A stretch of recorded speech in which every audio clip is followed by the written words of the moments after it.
Hitabang ta gospel ministry khat debukim lo ho ngai lut na nei ta akisa sa namun khat hin ai pi tia hele hi chi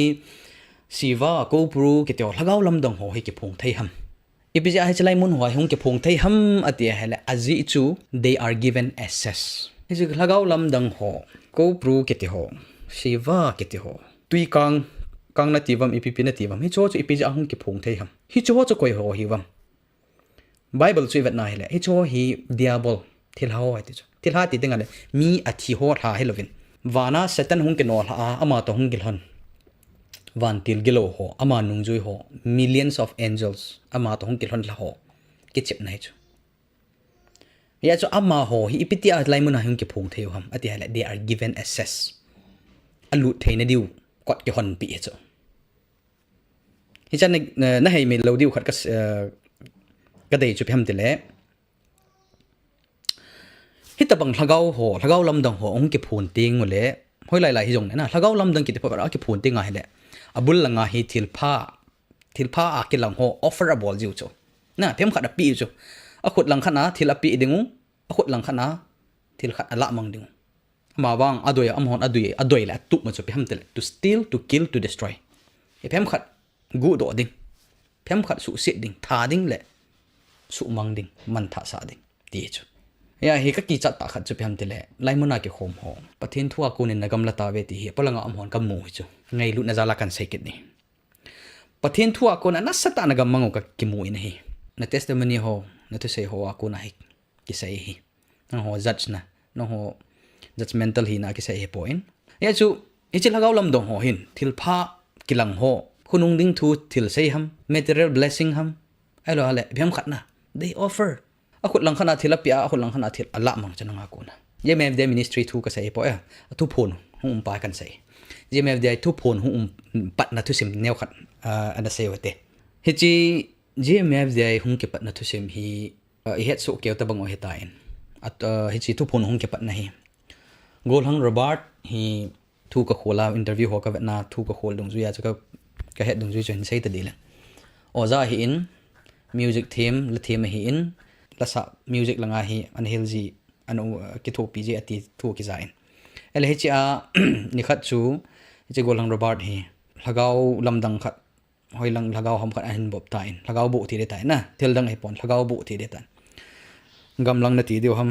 Koupru na ti deu ham pina ti Lhagao Lamdang Lhagao bu chuna hin bob tain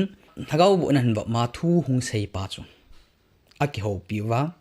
hi cha ko na chu hung ki pani cho na atu sim chi dan hi Lhagao hung lut ta chun nulam ho le ato khom pi ho ta chun ki ho wa thil so de ho an sai do ta cho I do thei ki no khat chu phem tele hi chi khunung ding thu hin sei do a hung di a hele chu Pathen hello dam ti ta cho na I bui nau cho khunung ding thu hin sei a hin sei do pa cho hung gui thunga ve tango na mit dim se na mu ta hoi me hung ki ti cho na mit dim se na thil so hoi na mu tai gam sung nam sung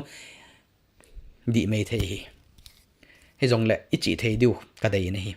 hi chi ta san lai wa ka hin sei be num hi hoi tan ngai vel lang hi tia Lhagao hung lut ela Lhagao Lamdang mi hin bo ma mi sunga hung lut Lhagao to mi him medium which na hi mei thei medium jong na hi mei thei mi mei mei jong na hi mei thei pastor evangelist jong na hi mei thei koi na hi mei thei cho priest jong na hi mei thei na thiam bun ai wanga kan sei num chu phem tela hi chil Lhagao Lamdang ho to hung ki ho thei na hi ipi ke ti am te a hele sa pa wa chu spiritism ke ti na spiritism ti tinga hele thilha to ke ho thei na Lhagao spiritual realms lang ho to ke ho thei na pa chu spiritism ke tin hi ai le hitia Robert sunga hung lut Lhagao to ke ho thei na spiritism hi Bible ni piti sem dan bu som le git na choi vet na hele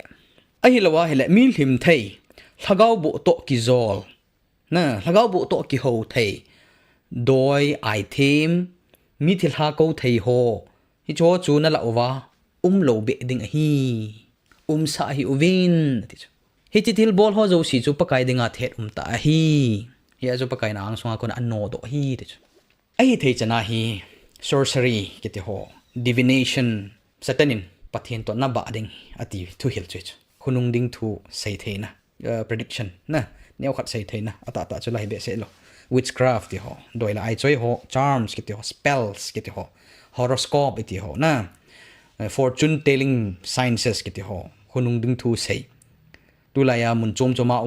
crystal balls kiti ho palm readings khut ipiti ba palm reading ai pa ba khut lam vet na khut lam vet ti ho show dunga yong imu me the tarot cards oja boards kiti ho handwriting analysis kiti ho it's all kinds of medium ho hi communicating with the dead, communicating with the spirits, familiar spirits ho to kihoutheina. Water witching, psychic powers kiti ho, hypnosis kiti ho. Hypnosis ho jong hi mi lima mi na control ball hi cho jong ho hobung la jong hin banui hobung la ha tam the tai. Hypnosis kiti ho, self hypnosis abandele black magic kiti ho, white magic, superstition. Ho ai mi te la superstition tamin na hi cho hi Christian science healing kiti ho to ban te hi all kinds of demonic things hi te pang diabola ko na thil thet ta pathin na thet thil ho ko na hi cho ko na hin ki kang seo tin hi cho a hin lam thapo te zui jong zui bo tin ta jong ta san po tin hi cho hi thei thil ham thei thil hi thila bol theim a bol thei thanei na anei vam anei hi hi zong le pathen hi cho ko na hin ki kang seven hi vin zui hi vin atis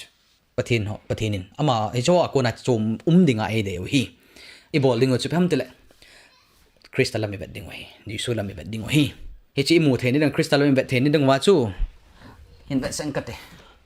chi bible I think ke ta la do be loading be lap loading